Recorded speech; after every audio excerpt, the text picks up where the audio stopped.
44 Mike Schmidt baseball cards to celebrate Major League Baseball's greatest third baseman. Mike Schmidt is the greatest third baseman of all time and one of the greatest overall players in the history of Major League Baseball. For several years in the 1980s, Mike Schmidt baseball cards were among the hottest in the hobby too, as Iron Mike racked up 3 MVP awards and more than 500 career home runs. It's been over 30 years now since Schmidt retired, and a lot's happened in that time.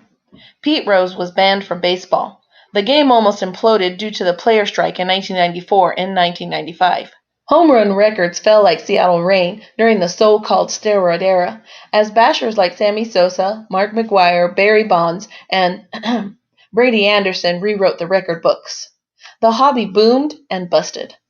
Along the way, Schmidt fell out of public spotlight and mostly slid from collectors' minds. But Schmidt is still around, the sage veteran presence for the Philadelphia Phillies franchise that has fallen on hard times. And his cards are still around too, testaments to the wonders of the hobby's glory years. What follows is a rundown of every regular issue Mike Schmidt baseball card produced by the major card companies during a storied career. So sit back and enjoy the pasteboard show of a guy that Bill James once said was not that far off from the conversation for the best player ever. 1973 Topps, number 615. If you could own just one Mike Schmidt card, this would be the one to target. Not only is it the rookie card of a top-tiered Hall of Famer, but it's also part of the 1973 Topps High Series, the very last time Topps produced before ushering in the modern era of an all-at-once 1974 series. The Schmidt rookie card is no aesthetic masterpiece, and it relegates Mike to the last third of the real estate. But he does share rookie honors with John Hilton. Ron Cey is there too, though technically his rookie card comes in the 1972 set. No matter its shortcomings, the 1973 Topps Mike Schmidt rookie card is a must-have for any serious vintage collector. 1974 Topps, number 283. There was a time in the late 1980s and early 1990s when the second-year cards were all the rage, and they owed their fleeing with the spotlight largely to Schmidt and other players of his ilk. It made some sense. After all, this 1974 Topps pasteboard was the first to picture Schmidt all by himself, and it's still a very early card of a Hall of Famer. 1975 Topps, number 70. By the time this 1975 card was issued, Schmidt had led the league in home runs for the first time with 36 in 1974. He was a legitimate power hitter with a bright future ahead of him, so it would have been great to see his big swing on this card. Instead, collectors got an awkward headshot that didn't tell them much about the quiet man with the monster bat. But these 1975 cards were mostly about design, and few things make veteran collectors' tummies flutter like a stack of these chiclet-colored beauties. And if that stack has a legend like Mike Schmidt nestled inside, all the better. 1976 Topps, number 480.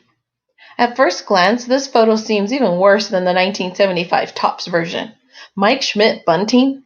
On closer examination, I prefer to think that Schmitty has just slammed a bomb and is preparing to discard his bat and round the bases. This was one of the first pre-1981 cards that I added to my own collection, so it holds a special place in my collector's heart. 1977 Topps, number 140. Compared to the sets around it, 1977 Topps featured a pretty crisp card design, and this spring shot of Iron Mike adds to the fresh feel. Solid card of a legend still ramping up.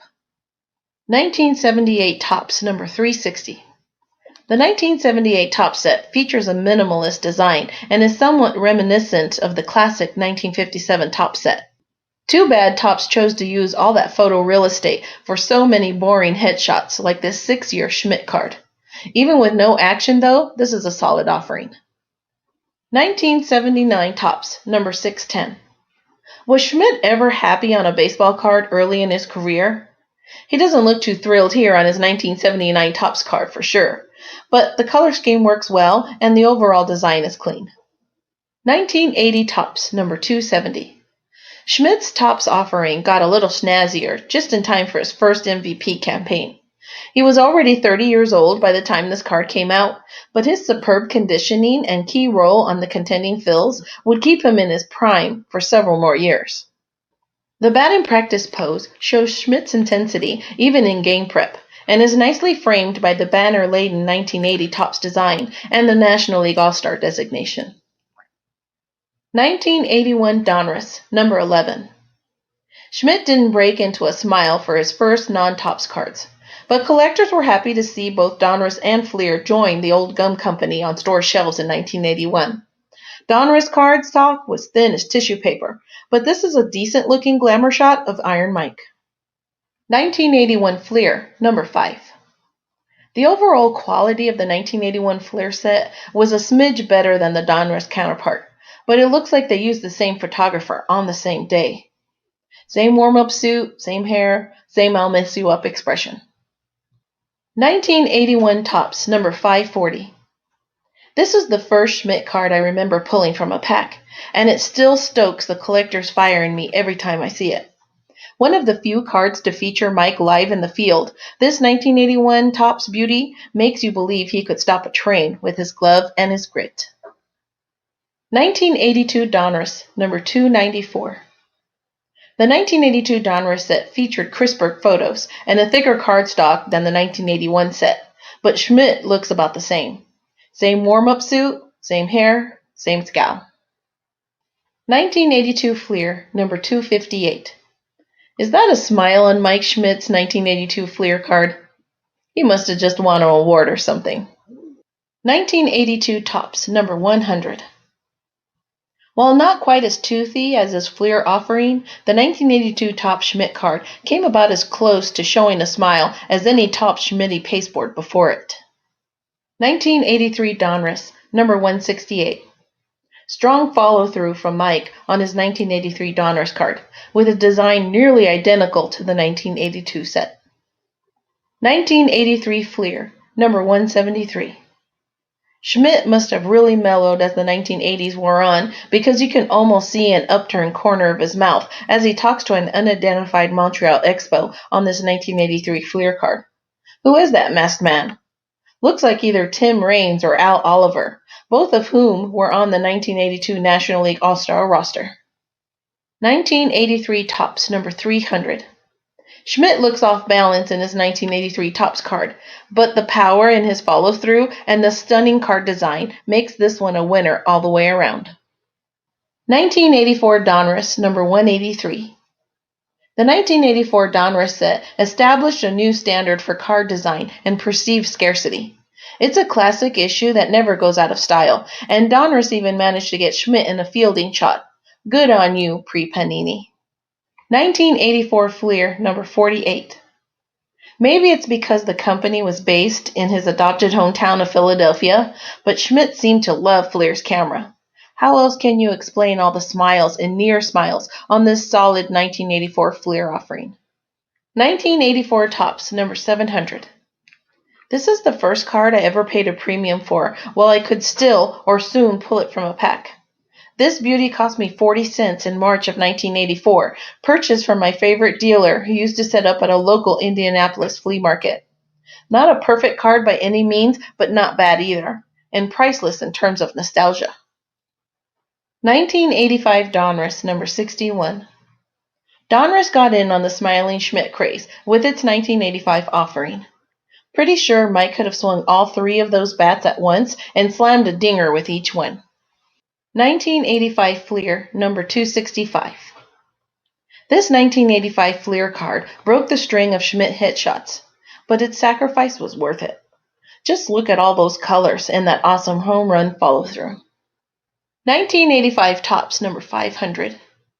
You may not realize it, but Schmidt could run pretty well in his career. Even by 1984, when this photo for his 1985 Topps card was snapped, he still has some wheels, though they weren't as good as he thought. That season, he stole 5 bases and was thrown out 7 times. 1986 Donris, number 61. Iron Mike is channeling Ted Klaczewski on his 1986 Donris card. Welcome to the gun show. 1986 Fleer, number 450. After several years of smiles and one-at-bat action shots, Fleer treated collectors with an unusual pre-game shot of Schmidt in 1986. Should there be air quotes around treated? 1986 Sport Flicks, number 44. Sportflix had magic motion. Sportflix had 3D. Sportflix had clean card backs. Sportflix had thick cardstock. Sportflix had indecipherable images. 1986 Topps number 200. Ho hum. Another vicious follow-through on another Topps card during another MVP season for Big Mike Schmidt. 1987 Donris number 139. Mike Schmidt was 37 years old when his 1987 Donris card was issued, and though he just came off an MVP campaign, his face was showing his age. Iron Mike would get lost in the shuffle of young sluggers in 1987 and would finish 14th in MVP voting, even though he had a better year than many of those ahead of him. 1987 Fleer, number 187. Schmidt in a sunny ballpark, watching the flight of his home run ball, maybe. Heady stuff, though. 1987 Sportflix, number 30. The 1987 Sportflix set featured all the same goodness as the 1986 inaugural set, but they added a color photo to card backs. That doesn't sound like much now, maybe, but it was awesome at the time. 1987 Topps, number 430. The 1987 Topps set is a love it or hate it type of proposition. Personally, I love it. One of my favorite sets of all time. Here, Schmidt looks on, apparently trying to decide how far he should hit the next pitch. 1988 Donris, number 330. Did a ball just fly through the zone so fast that Mike Schmidt can't figure out what happened? Is he just watching a bug crawl across the infield grass towards him? Or is this the starting lineup Schmidt figurine? Those are the mysteries of the 1988 Donris Mike Schmidt card. 1988 Fleer, number 315. I always thought of 1988 Fleer as the Little Debbie set because it reminds me of icing-laden snack cake. Photos are crowded out by busy border elements, but this image of Schmidt is a pretty solid action shot nonetheless. 1988 Score, number 16. The 1988 Score set pushed the limits for baseball card technology at the time and had collectors excited by its quality white cardstock, solid photography, and comprehensive card backs, and complete with another fairly large color photo.